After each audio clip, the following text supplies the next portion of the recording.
यमुना महारानी जो हम सबकी भी परम आराध्य हैं, जो भी जैसे ब्रज से आज शास्त्री जी पधारे हैं, तो हम सबकी भी प्राण जो है वो यमुना महारानी है। और पुष्टि में भी श्री यमुना महारानी को अत्यंत श्रेष्ठता प्राप्त है, उनकी पूजा अर्चना की जाती है। श्रीमद् भागवतम में लिखा है, भागवत के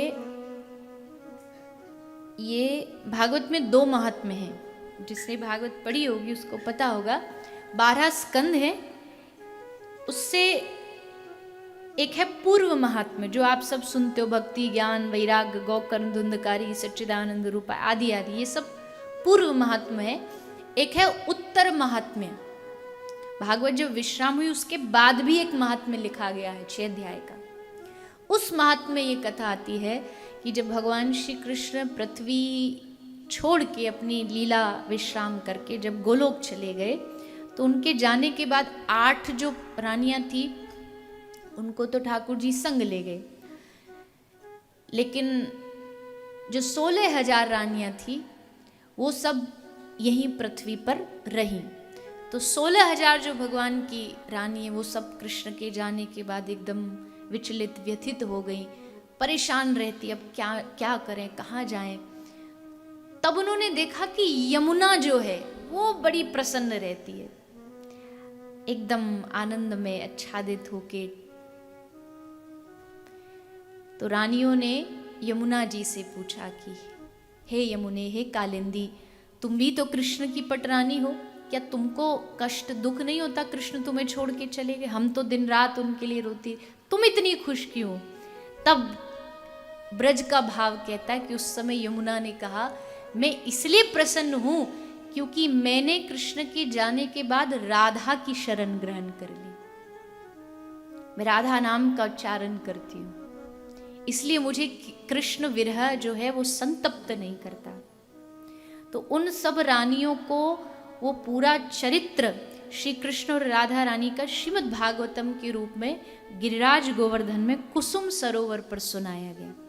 आज भी वहाँ पर भक्त जाते, दर्शन करते, वहाँ भगवान की रानियों ने बैठ करके श्रीमद् भागवत और श्री राधा चरितामृत का पान किया।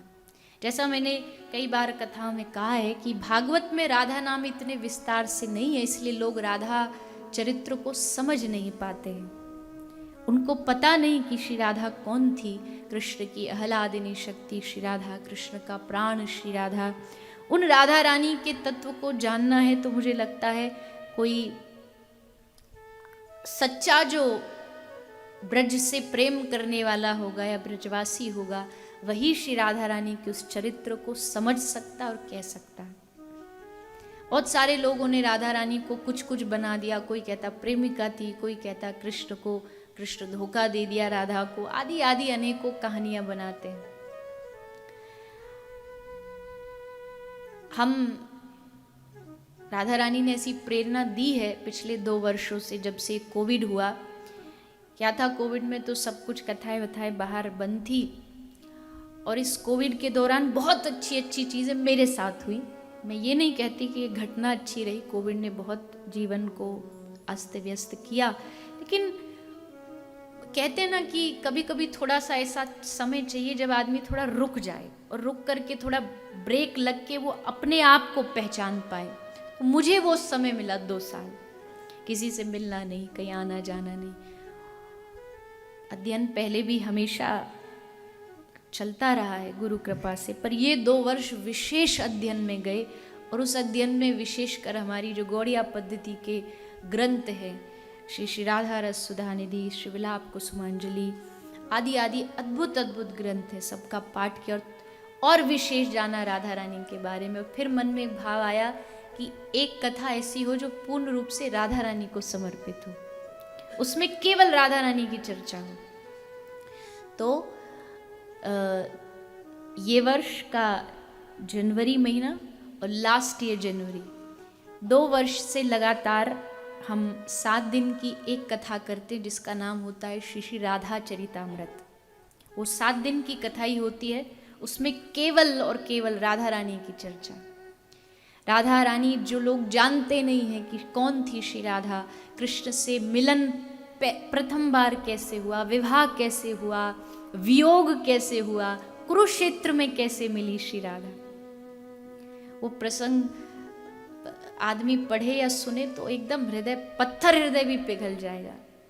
ऐसा है श्री राधा चरितामृत। आपको भी अगर मन हो राधा रानी को जानने का, वैसे तो मेरी वाणी में सामर्थ्य मेरी क्या, यो ब्रह्म रुद्र शुक शंकर भीष्म मुख्यैरा रक्षितो न सहसा पुरुषस्य तस्य ब्रह्मा सद्यो मनंत सत्यम श्री राधिकाम। अब ये एक ब्रज वाला ही कह सकता है, ब्रजवासी ही जानता है। ब्रह्मा विष्णु भीष्म शुक नारद, ये जितने हैं ये सब एक इच्छा लेके पड़े रहते, क्या, राधा रानी के चरणों की रज मिल जाए, चरणों की धूल मिल जाए। और आज तो मेरे पास एक वोट भी है,